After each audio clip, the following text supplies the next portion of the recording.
ሰላም እንግሊሽ ፎር ኢትዮጵያ ቤተሰቦች እንዴት ናችሁ? አክቲቭ ኤንድ ፓሲቭ ሴንቴንስ የሚሉትን አሁን እዚህ ጋር በቀላሉ ማየት እንችላለን። ከባድ እንዳይመስላችሁ ቀላል ነው። በእኛ ቻናል ላይ በቀላል መልኩ በአማርኛና በእንግሊዘኛ ያገኙታል። what is an active sentence? active sentence ወይም active voice ማለት ምን ማለት ነው? is a sentence where the subject does the action ይላል። ይኸውላችሁ subjecቱ does the action ድርጊቱን አድራጊ ነው።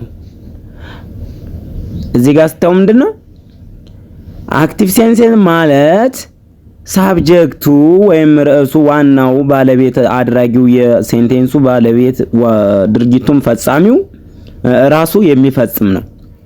ለምሳሌ ስትራክቸሩ ምን ይመስላል? ሳብጀክት ቨርብ ኦብጀክት ነው። ኖርማል ነው። አክቲቭ ስትባሉ ኖርማል ሴንቴንስ በቃ ሳብጀክት ቨርብ ኦብጀክት ነው።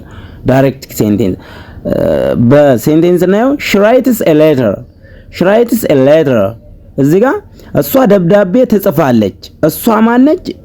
ፈጻሚው ደብዳቤው ጻፊ ነች። አይ ስለዚህ ዳዝ አክሽን ያለው ይሄንን ነው። ዳዝ አክሽን ሳብጀክቱ ምንድነው? ድርጊቱን አድራጊ ነው ማለት ነው። ሶ the boy kicks the ball አለ። ልጁ ኳሱን ይመታል።